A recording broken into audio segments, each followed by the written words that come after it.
Hello, friends. It's Chapo. Everyone was like, the clock on your life is ticking. Are you going to answer? Are you going to answer? It's the clock. I love you. Yeah, no, cocaine is still collecting royalties for all of these songs. Like if you were a child in the 80s, you remember your dad going into the bathroom for 20 minutes of Thanksgiving, and he's like, I gotta go for like an hour. I got an You thought he idea. was having an affair, and before you knew it, you could buy a jacuzzi because your dad had a one-hit wonder song called like The Radiator of Love. That was What just was The the Radiator of Love 47 times over the soft First piano. one, the name of the first one, because that is the most cocaine song. Oh, yeah. title No, I've the name ever of the heard in first my life. song in the movie is... Hold on to your vision. The single most cocaine sentiment ever expressed. Literally. Hold on to your vision, dude. Dude, no, you gotta hold on to No, your vision. dude, you gotta open that restaurant. Hold on to that vision. Hold on to it. That song should be called, it's like calling a song like, no, start that line of jeans. You know good denim. Can finish writing this Cobra script.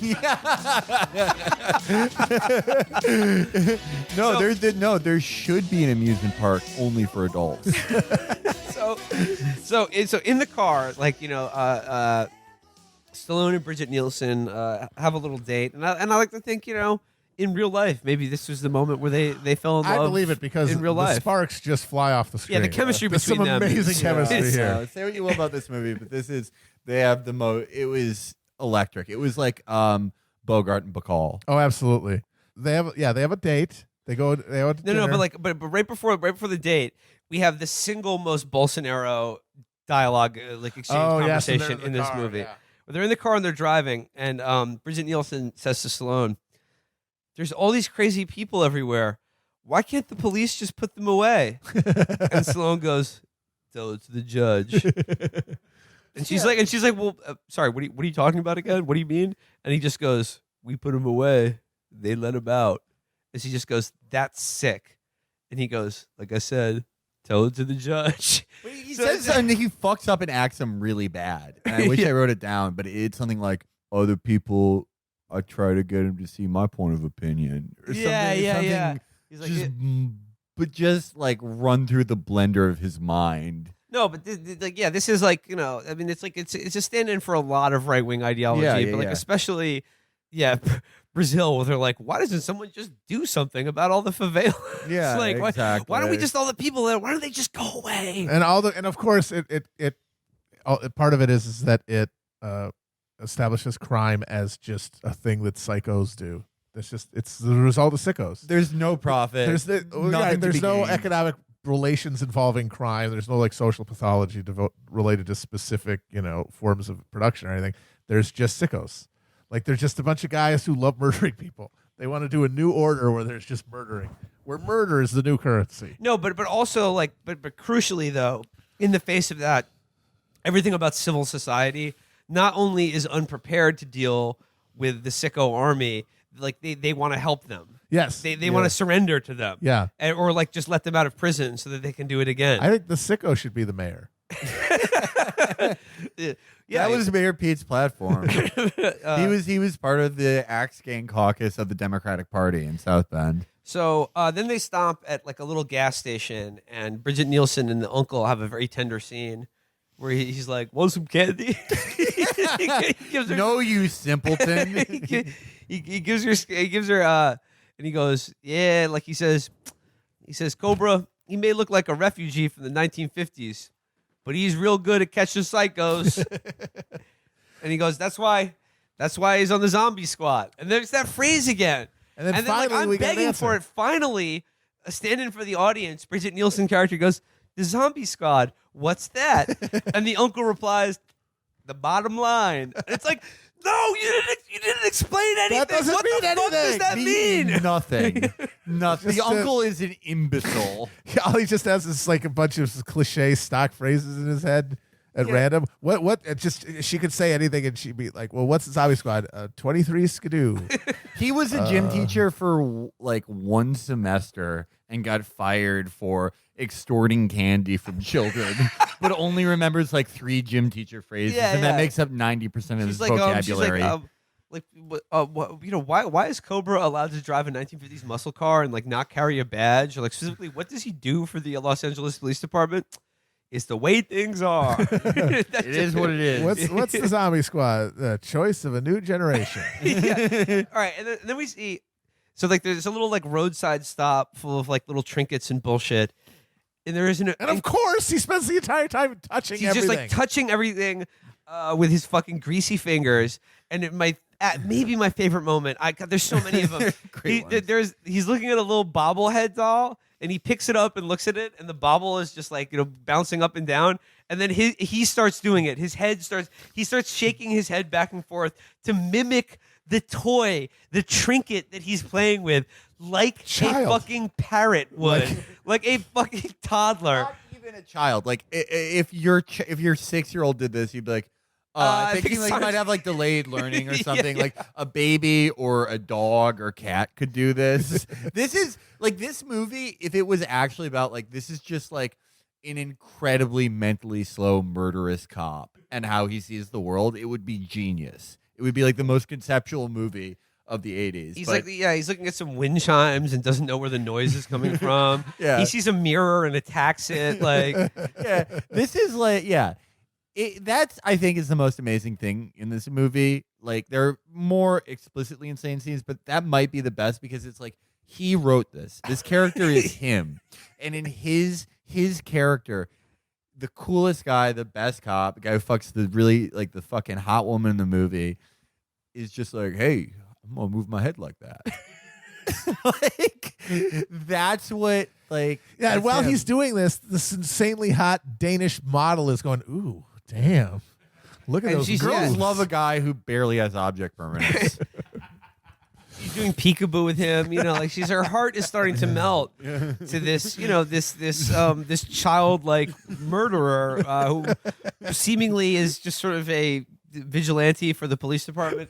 Anyway, then they have a nice sort of dinner date, which she like squeezes half a bottle of ketchup on her crinkle cut fries. He slaps her hand away. But before that, there's like a novelty plastic giant hamburger that he picks up again off the counter at this restaurant, turns to her, and he's like, hey, it's your burger. It's just like, this is his idea of like charming flirtation with, again, a woman who's nearly been murdered a half a dozen times since she met him. And she's baby! And that's not, he tries to do 2 punchlines off the giant fucking sandwich. First is, hey, your order's ready. And then when she just kind of smiles, he goes, must be for a large family. Oh my God. He kills it. Girls love that. Yeah, no, it's just, yeah, okay, but cut two. No, I'm getting to part 2. This is great. There is another song setting up this romantic date. I tried to transcribe the lyrics as best I could. Watching the city lights go out, wishing for someone to stay with me in these few stolen moments. What's up? What? That song plays on the jukebox, which he turns on by hitting it Fonzie style. So they're sitting down, and Bridget Nielsen's just like, "What do you do for fun, Cobra?" And what does he say? Like he's like, I get into trouble. He says, I look for trouble. Yeah. I look for trouble through strategically placed holes in walls and bathroom doors. I cruise around town. Yeah. I cruise around town looking for trouble. I go to the docks. I go to the pier, the bus stop. Go to the Blue Oyster from the Police Academy movies. She goes like, and then she's like, do you ever let go? And he's like, ooh, it's hard. He goes, and then she goes, this is an amazing. Again, he wrote this dialogue. Yeah. He wrote this scene and like cast her because he was like, she's a pretty woman. She says to him, what I mean, she goes, do you ever get involved? And he just like, without missing a beat, matchstick still in his mouth, looks up from his fake hamburger directly in her eyes and just goes, with a woman? And then she says, like, yeah, like, yeah, with a woman. And he's like, with a real woman? And she says, like, why not? And he goes, a few times here and there, I mean, like, look, it's just like he's like like his sexuality is very fluid. It's very fluid. It's like it can either be woman, uncle, or gun.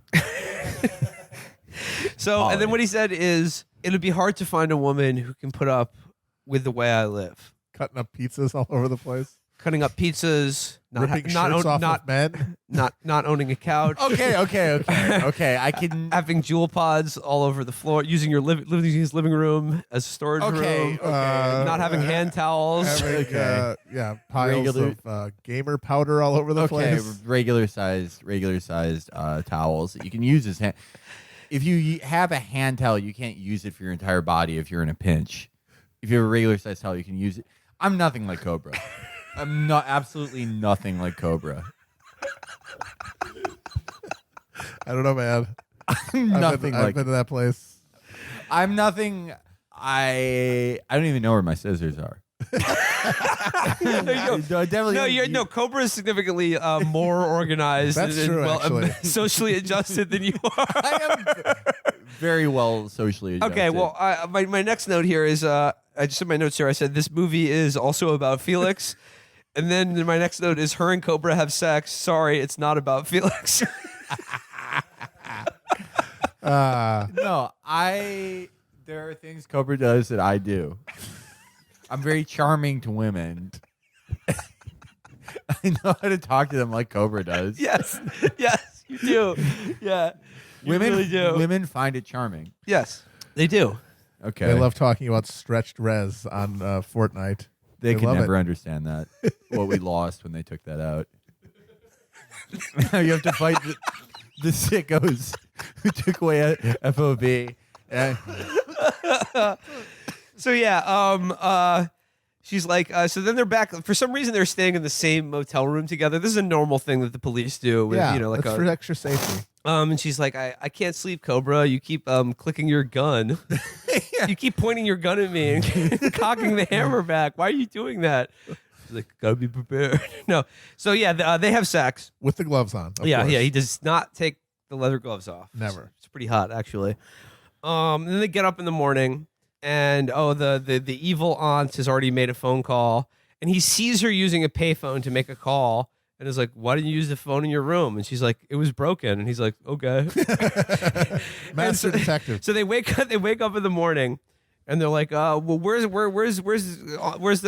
Officer Stalk? Oh, by the way, the name of the aunt is Officer Stalk. Stalk, yes. Stalk, as in to stalk and kill. And they're like, well, where'd she go? And they're like, oh, she's gone. Uh-oh. And then they notice she's just run across the street and is pointing at them wildly to like an army of men on motorcycles and pickup trucks. And then the uncle goes, I never liked that bitch. And I was just thinking, well, maybe you should have fucking acted on your quite obvious suspicion a little earlier in the movie. Okay, it's tell IA that this woman's part of the Axe cult or buy more candy. So real Sophie's choice here. So when she drops the dime, Brian Thompson gets the entire Axe gang together. Yeah. And so it's a convoy of motorcycles. They were teaching film school at UCLA. Well, see, that's what's annoying is that they don't have a montage of everyone dropping what they're doing at their day job, grabbing their axe and getting on the motorcycle. That would have been funny. The guy in the suit, they're like, you haven't finished trading these French bonds. You haven't finished trading the de Gaulle bond. And he's like, I have a project I have to do. And he just takes a giant axe out of his desk, and they're like, when Solomon Brothers comes in to acquire this investment bank, they're not going to put up with that. Him being in the axe murder game. So from there we get, I think a pretty awesome shootout. Where it's mostly him just murdering them. Well, it's just wave after wave of guys on motorcycles falling off of them as they're gunned down by Cobra, who do not have guns themselves. I really don't know what their plan is. So they're able to escape. And we get a classic finale in a showdown in a foundry, in a steel foundry. Yes, and it's like there's sparks everywhere. Yeah, there's a couple guys that he has to kill, but mainly, he kills the aunt cop, and then there's the showdown with Brian Thompson, the head axe killer, who has a pretty cool monologue.